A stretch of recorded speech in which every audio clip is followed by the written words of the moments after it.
होंगे। मैं वंदना वर्मा आप सभी का स्वागत करती हूँ।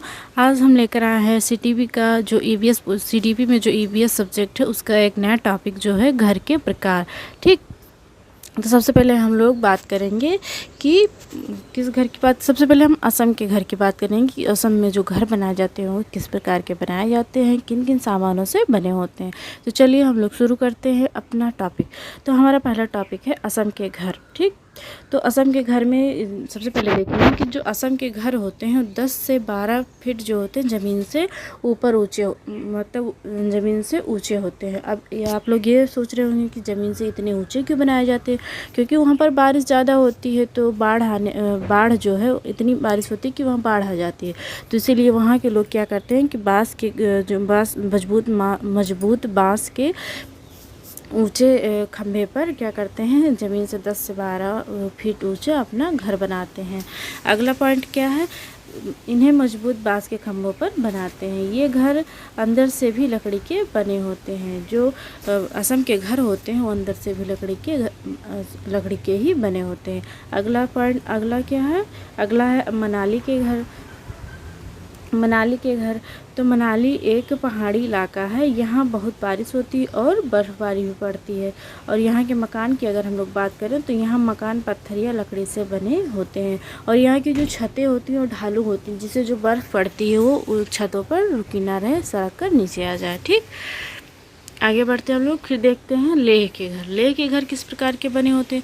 तो लेह के जो घर होते हैं, लेह में मकान के नीचे की मंजिल में खिड़की नहीं होती। लेह के जो मकान बनाए जाते हैं वो 2 मंजिले के होते हैं या 3 मंजिले के होते हैं।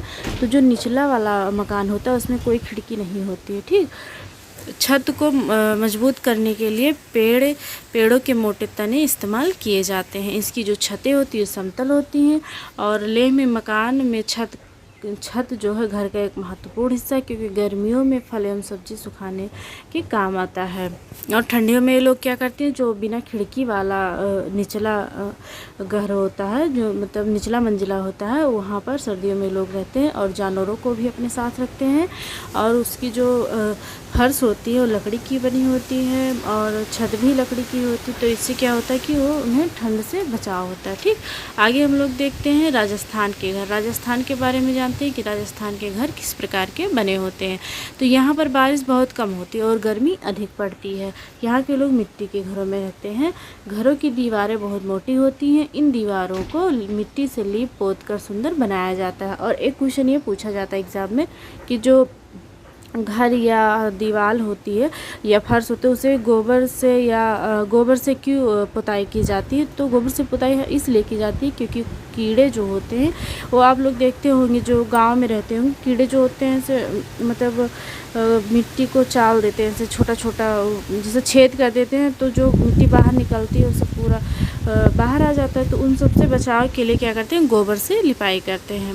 आगे देखते हैं, घरों की दीवारें बहुत मोटी होती, इन दीवारों को मिट्टी से लीप पोत कर सुंदर बनाया जाता है। इनकी जो छतें होती हैं वो कटीली झाड़ियों से बनाई जाती हैं। अब कटीली झाड़ियों से क्यों बनाई जाती है, कटीली झाड़ी बनाने से फ़ायदा यह है कि इन्हें जानवरों से भी इनकी रक्षा होती है और जानवरों से इनकी रक्षा होती है कटीली झाड़ियों को लगाने से।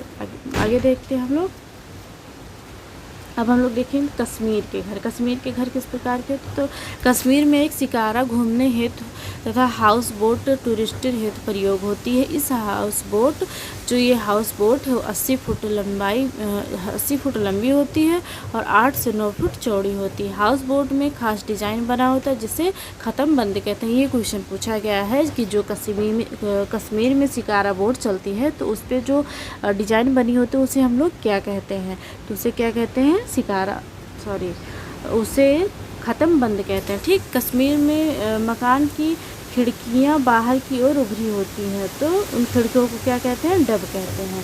अब हम लोग बात करते हैं दिल्ली के घर। तो दिल्ली भारत की राजधानी है। दिल्ली में ऊंची ऊंची इमारतें, ऊंचे मकान होते हैं। अब हम बकरवाल एक जनजाति है इसकी बात करते हैं। तो बकरवाल लोग मिट्टी व लकड़ी के घरों में रहते हैं, ये बकरियां चराते हैं। ये रहा हमारा जो गोबर की पुताई बता रहे थे। गोबर से ज़मीन की पुताई करने से कीड़े से उन्हें बचाया जाता है। बर्फ़ जो होते हैं इग्लू मकान होते हैं। बर्फ़ जो इग्लू होता है वो एस्किमो एक जनजाति है जो शिकार करती है। ये अपने अस्थायी या ठंड से मतलब ध्रुवीय प्रदेशों में जहाँ पर बर्फ़ हमेशा पड़ती है वहाँ इग्लू के मकान बनाए जाते हैं, मतलब एस्किमो जनजाति बनाती है।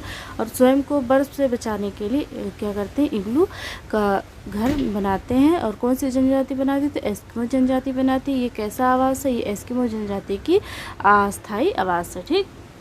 और एक टेंट है। टेंट कहाँ के लोग बनाते हैं, तो लद्दाख में एक चांगपा जनजाति पाई जाती है जो याक के बालों की पट्टियों से टेंट बनाते हैं, जिसे क्या कहते हैं, रेबो कहते हैं। तो आज की जो हमारी क्लास थी यहीं तक थी और आशा करती हूँ आप लोगों को समझ में आया होगा। और इस टॉपिक से आपके एग्ज़ाम में 2 या 3 नंबर ज़रूर पूछा जाता है, 2-3 नंबर के क्वेश्चन ज़रूर पूछे जाते हैं। रेबो पूछ लिया जाता है।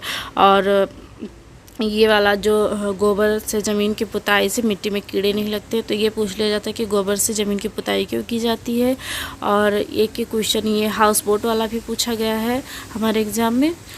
और असम वाला भी 2021 में जो पेपर हुआ था उसमें पूछा गया। 22 वाला तो हम नहीं देखे हैं इसलिए मुझे नहीं पता है उसका। ऐसे ही मतलब एक जो ये टॉपिक हमारा है घर के प्रकार, इसमें से हमें 3 या 4 नंबर के क्वेश्चन आप लोगों के इस एक वीडियो से मिल जाएंगे, जो कि 6 या 7 मिनट की वीडियो है। तो आशा करती हूँ आप लोगों को समझ में आया होगा। अगर वीडियो अच्छी लगी हो तो लाइक कर दीजिए। चैनल पर पहली बार आए तो चैनल को सब्सक्राइब कर दीजिए, जिससे जो भी मैं वीडियो अपलोड करूँ आप लोगों के पास नोटिफिकेशन तुरंत पहुँच जाए। धन्यवाद।